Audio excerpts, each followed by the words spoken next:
পরিব্রাজিকা বেদান্তপ্রাণা মাতাজির সম্পাদকীয় তবা কথামৃতম থেকে নির্বাচিত অংশ, পত্রিকার ১৬তম বর্ষ, তৃতীয় সংখ্যা। কথামৃত সবাই পড়তে পারে, মোটামুটি অর্থবোধ হয়। তারপর হলো নেওয়ার কথা। ও তো অমৃতের সমুদ্র, এক বিন্দু পান করলেই তৃপ্ত হবে মানব জীবন। ভিজে যাবে অন্তর, গলে যাবে, নতুন রূপ নেবে। কথামৃত আলো হয়ে জ্বলবে অন্তরে, পদে পদে স্মরণ করাবে মানুষের লক্ষ্য কী, মানুষ মানে কি, আশ্বাস দেবে মানুষ কি কমগা, অনন্তকে চিন্তা করতে পারে। এই কথামৃত বাংলা ভাষায় গ্রন্থাকারে প্রকাশিত হয়েছিল ১৯০২ সালে। তারই ১০০ বছর পূর্ণ হল। ভগবদ্গীতার সময়কাল নিয়ে পণ্ডিতেরা অনেক অনুমান ও বিতর্ক করেছেন। সোজাসুজি সময় নির্ণয় করা আজ কঠিন হয়ে পড়েছে।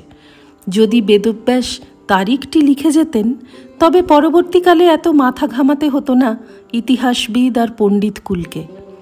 এবার কোনো গোলমাল নেই।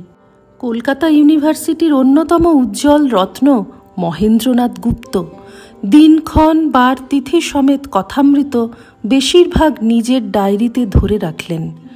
অসাধারণ স্মৃতি তাঁর। সেই স্মৃতি ভাণ্ডার এবং লিখিত উপাদান মিলিয়ে তিনি কথামৃতের ছবি এঁকেছেন। সেই ভাষাও ওই কালে অপূর্ব।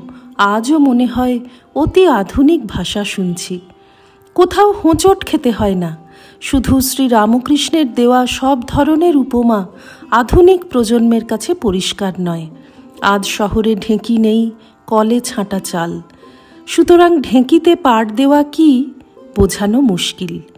মাছ ধরার ঘূর্ণিপাত চোখে সবাই দেখেনি, শটকা কল ও কানে শোনা মাত্র।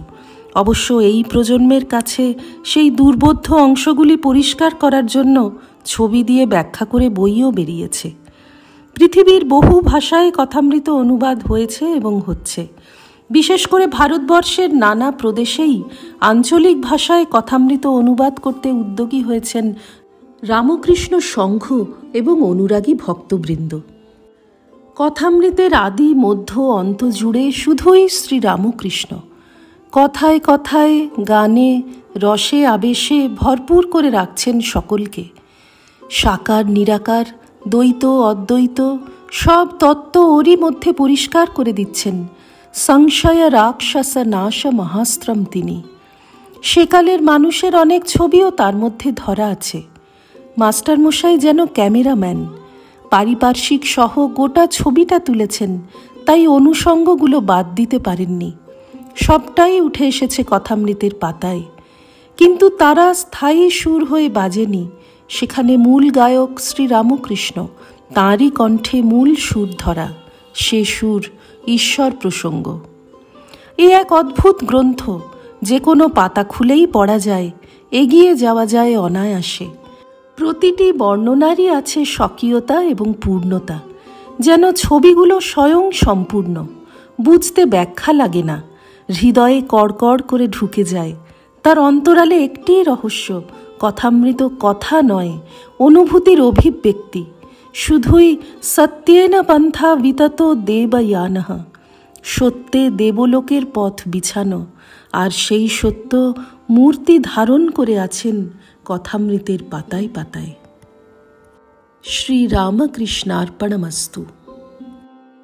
নিবোধত আজকের পাঠ আপনার ফোনে রোজ পেতে চাইলে সাবস্ক্রাইব ও বেল আইকন দুটোই ক্লিক করুন।